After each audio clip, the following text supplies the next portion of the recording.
La nuit tombait sur Las Vegas, et la ville brillait de mille lumières, mais dans cette lumière, l'ombre de la violence pouvait surgir à tout moment. Mike Tyson et sa femme marchaient lentement après un dîner, profitant de la fraîcheur de la soirée et du calme rare que leur offrait ce moment loin des projecteurs et du tumulte médiatique. Ils parlaient de choses simples, des souvenirs d'enfance, des anecdotes de voyage, des choses qui rappellent à un couple que, malgré tout, la vie peut être douce. Soudain, un mouvement rapide, un éclat de colère inattendu. Un policier, dont le visage trahissait la tension et l'impatience, surgit de nulle part et, sans avertissement, gifla la femme de Mike Tyson. Le choc fut instantané. Les passants se figèrent, les murmures parcoururent la rue, et un silence pesant s'installa. La femme de Mike recula, la main sur la joue, choquée, tandis que le policier gardait un air de défi. Mais Mike Tyson ne réagit pas immédiatement par la force brute. Dans ses yeux, on voyait l'histoire d'un homme qui avait connu la colère, la défaite, la prison, mais qui avait appris à la dure que la véritable puissance ne réside pas dans les poings, mais dans la sagesse et le contrôle de soi. Il s'approcha du policier, calmement, chaque pas mesuré, chaque respiration contrôlée. La foule autour retenait son souffle, se demandant comment l'icône de la boxe, connue pour sa puissance dévastatrice, allait répondre. « Écoute-moi, » dit Mike, sa voix ferme mais étonnamment calme. « La force que tu crois démontrer par la violence ne montre rien de ton courage. Elle montre seulement ta peur. La vraie puissance ne frappe pas ceux qui sont vulnérables. La vraie puissance protège, enseigne et élève. » Le policier cligna des yeux, surpris. Jamais quelqu'un ne lui avait parlé ainsi après un geste pareil. Mais Mike ne s'arrêta pas. Il raconta une partie de sa vie, de sa jeunesse marquée par la colère, l'abandon et la violence, de ses combats dans le ring et ses erreurs en dehors. Il parla de ses défaites, de ses moments les plus sombres, et de la façon dont il avait appris, lentement, que frapper quelqu'un n'apportait jamais de respect durable. La maîtrise de soi, expliqua-t-il, est la seule force qui peut changer la vie, la véritable victoire que personne ne peut retirer.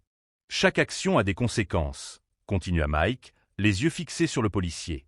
Aujourd'hui, tu as choisi la colère. Demain, tu peux choisir l'humilité. Tu peux choisir de réparer ce que tu as détruit, de montrer que tu es meilleur que ça. Mais si tu continues à frapper, à intimider, tu ne feras que perdre une partie de toi-même à chaque geste. Mike se tourna vers sa femme, la prenant doucement par la main, la rassurant par ce simple contact. Puis il se retourna à nouveau vers le policier. « Je ne suis pas ici pour te punir. Je suis ici pour te montrer ce que signifie être un homme, ce que signifie être fort.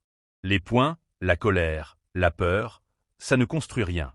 Mais le respect, le contrôle, la compassion, ça change tout. » Le policier sentit une boule dans sa gorge. Il avait été habitué à ce que la peur et l'autorité dictent ses actions, mais là, face à Mike Tyson, il voyait un autre type de puissance. Il voyait un homme qui pouvait déchaîner la violence en un instant, mais qui choisissait la sagesse, la patience et l'enseignement.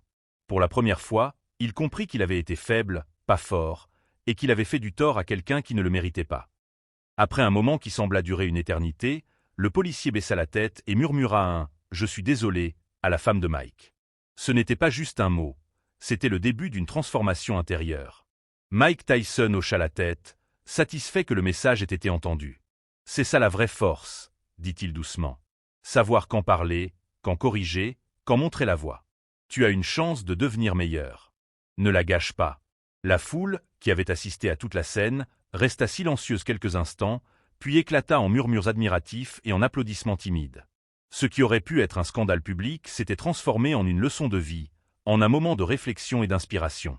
Mike Tyson avait montré que même face à l'injustice, à la violence et à l'impulsivité des autres, il est toujours possible de répondre avec sagesse, courage et humanité.